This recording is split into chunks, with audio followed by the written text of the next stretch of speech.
ਸਤਿ ਸ਼੍ਰੀ ਅਕਾਲ जी। मैं उम्मीद करता हूँ तो सारे वधिया होंगे तो सारा दिन वधिया जा रहे होंगे। तो गाइज़ आज हम बात करने जा रहे हैं फिर से पीटी के ऊपर, जो कि हमारी सीरीज़ चली हुई है। आप सबने उम्मीद करता हूँ मैं देख ली होगी, अगर नहीं देखे तो डिस्क्रिप्शन में लिंक मिल जाएगा, आप जाके उसको देख सकते हैं। उसका जो मेन मकसद है हमारी सीरीज़ का वो है कि आप घर बैठ के इजी वे से 7 बैंड कैसे ले सकते हैं बिना किसी सेंटर गए हुए, सिर्फ प्रैक्टिस के साथ। जो कि हम वीडियो में बताएंगे वही आपने करना है और आप 7 बैंड ले सकते हैं। तो हम बात करेंगे स्पीकिंग की, कि आप स्पीकिंग में कैसे 7 बैंड ले सकते हैं, क्योंकि जो हमने पहले वीडियो डाली है उनके ऊपर कमेंट आए हैं इतने सारे, इंस्टा पे डीएम आए हैं मेरे कि हम 7 बैंड कैसे ले सकते हैं स्पीकिंग में। और कई बच्चे रिपीट सेंटेंस में लैग कर रहे हैं, कई बच्चे रीड अलाउड में लैग कर रहे हैं, तो वो चीज़ हम आपको बताएंगे। अगर आपने हमारे चैनल को अभी तक सब्सक्राइब नहीं किया तो सब्सक्राइब कर लें और बेल नोटिफिकेशन को ऑन कर लें, ताकि जब भी हम ऐसे ऐसे न्यू अपडेट आपके सामने लेके आए तो आप सबसे पहले देख सको। और पहले मैं आपके साथ बात करूँगा रीड अलाउड। रीड अलाउड में कई मेरे पास इंस्टा पे डीएम आए हैं और यहाँ पर कमेंट भी आए हैं वीडियो पे कि हम पहले रीड अलाउड बहुत अच्छे बोल लेते थे, लेकिन अब हम इसमें लैग कर रहे हैं। तो इसका कोई बताएं कि हम कैसे इसको अपने रीड अलाउड को अच्छा कर सकते हैं। तो इसके लिए आप न्यूज़ पेपर रीड कर सकते हैं डेली इंग्लिश का, और आर्टिकल रीड कर सकते हैं, नेटफ्लिक्स देख सकते हैं। तो गाइस जो रीड अलाउड का मार्किंग क्राइटेरिया होता है वो 3 चीज़ें पे होता है। एक तो फ्लुएंसी होगी, आपकी प्रोनाउंसिएशन होगी, और आपका कंटेंट होगा कि आप कितना बोल रहे हो। तो आप फ्लुएंट बोलें सबसे पहले तो, अगर आप रीड अलाउड कर रहे हैं, और प्रोनाउंसिएशन आप बहुत अच्छे वे से हर एक वर्ड को जो आपको लगता है कि हाँ टफ है तो उसको प्रोनाउंस अच्छे से करें, और कंटेंट आप जितना उठाओगे उस हिसाब से आपको पॉइंट मिलेंगे। तो 15 पॉइंट का होता है, जो कि आप फ्लुएंसी के होते हैं, प्रोनाउंसिएशन के होते हैं और कंटेंट के होते हैं जो आप बोल रहे हो। इसका मैं आपको बता दूं, इसके पॉइंट रीडिंग में भी जाते हैं, तो ये आपको स्पीकिंग में तो पॉइंट देगा ही देगा, और आपको ये रीडिंग में भी पॉइंट देगा। तो आप ध्यान से सुन लीजिएगा, ये बहुत ज़्यादा ज़रूरी है हमारे लिए, स्पीकिंग के लिए भी और रीडिंग के लिए भी।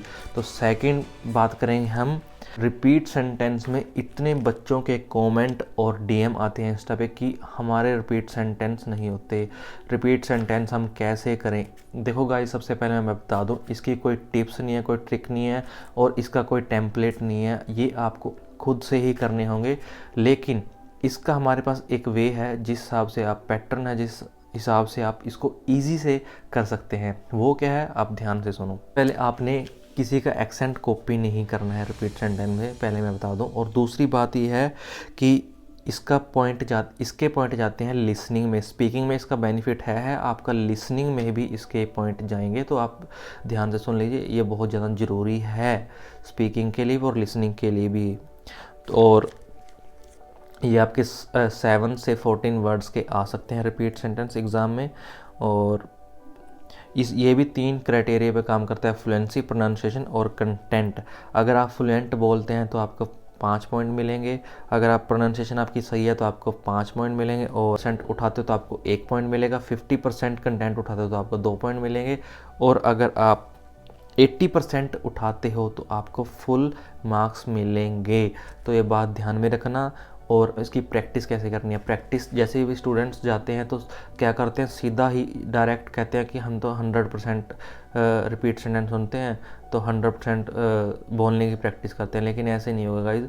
या तो आपका अगर आप ऐसा करोगे, या आपका स्टार्टिंग से स्किप हो जाएगा, वर्ड भूल जाओगे, या फिर लास्ट से। तो आपने क्या करना है, पहले 30% की प्रैक्टिस करनी है, फिर 50% की, फिर 80% की। अगर आप 80% बोल पाते हो तो आप, मैं कह रहा हूँ, आपको 7 बैंड लेने से इस स्पीकिंग में कोई नहीं रोक सकता। ये गारंटी चैलेंज है गाइस मेरा। थर्ड बात करेंगे हम डिस्क्राइब इमेज की। डिस्क्राइब इमेज का गाइज हमारे पास टेम्पलेट है, और आप इजी इसको अचीव कर सकते हो। और सबसे बड़ी गलती इसमें स्टूडेंट्स क्या करते हैं डिस्क्राइब इमेज में, मैं आपको बता रहा हूँ। ये भी 3 क्राइटेरिया पे काम करता है गाइज। इसके मार्क्स होते हैं जो फ्लुएंसी पे, प्रोनाउंसिएशन और कंटेंट। फ्लुएंसी आपने इतनी अच्छी रखनी है स्पीकिंग में, इसकी बार बार प्रैक्टिस करो, और प्रोनाउंस वर्ड को अच्छे से करो, और जो आप कंटेंट उठाओगे उसको तो आपको मिलेंगे ही पॉइंट। इसकी प्रैक्टिस आपने कैसे करनी है गाइस, मैं बता दूं। इसकी प्रैक्टिस आपने करनी है फ़ोन में रिकॉर्डिंग लगा के क्या करना है आपने, सबसे पहले अपने हैबिट बनानी है कि जो भी आप कंटेंट बोल रहे हो या टेम्पलेट बोल रहे हो वो 30 से और 35 सेकंड के बीच में ख़त्म होना चाहिए अगर आपने 7 बैंड पीटी में लेने हैं। तो ध्यान से सुन लीजिए गाइज मैं क्या कह रहा हूँ। जो आप ये डिस्क्राइब इमेज बोल रहे हो वो 30 से 35 सेकंड के बीच में ख़त्म होनी चाहिए।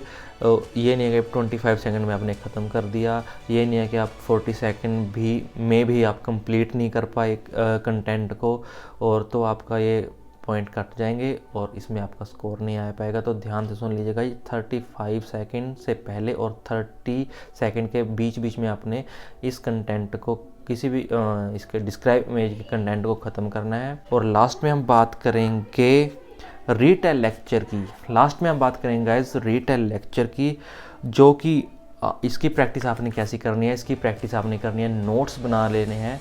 और नोट्स बनाने हैं आपने कीवर्ड, ओनली कीवर्ड लिखने हैं। नहीं है कि वो बोली जा रही है आपने लाइन लिख देनी है पूरी, फिर आप मिस कर जाओगे वर्ड्स को और आप मेन कीवर्ड को छोड़ दोगे, तो वहाँ पर आप पॉइंट बोल नहीं पाओगे। तो इसका भी मैं आपको बता दूं, ये 40 to 19 सेकंड का रिटेल लेक्चर हो सकता है। जो बोलेगा वो आपने नोट्स बनाने हैं, उसके कीवर्ड लिख लेने हैं और 10 सेकंड के आपको प्रिपेयर का टाइम मिलेगा और आपने उसको 40 सेकंड टाइम होता है 40 सेकंड का बोलने का, लेकिन आपने वही करना है 30 से 35 सेकंड में ये आपने कंप्लीट कर देना है। इसका भी टेम्पलेट होता है गाइज़, इसका भी टेम्पलेट होता है। और सबसे बड़ी बात, इसके पॉइंट पे लिसनिंग में जाएंगे तो ये लिसनिंग के लिए भी ज़रूरी है और स्पीकिंग के लिए तो ज़रूरी है ही है। ठीक है जी गाइज़। तो गाइज़ मैंने आपको बता दिया कि आपने प्रैक्टिस कैसे करनी है, कीवर्ड नोट करने और माइंड को रिलैक्स रखना है और कंसंट्रेशन बनाए रखनी है, तो ताकि जो आप इजी बोल सको और प्रोनाउंसिएशन फ्लुएंसी ना टूटे आपकी और स्कोर इजी आ जाएगा कंटेंट जो आपने उठाना है। ठीक है गाइज, कीवर्ड लिख लेने हैं। तो गाइज आज की वीडियो मैं होप करता हूँ आपको पसंद आई होगी। अगर आप यहाँ तक वीडियो देख रहे हैं तो कृपया हमारे चैनल को सब्सक्राइब कर दें, लाइक कर दें वीडियो को और शेयर कर दें अपने फ्रेंड्स के साथ जो पीटी करना चाहते हैं। मिलते हैं किसी अगली वीडियो में। Till then bye bye, take care.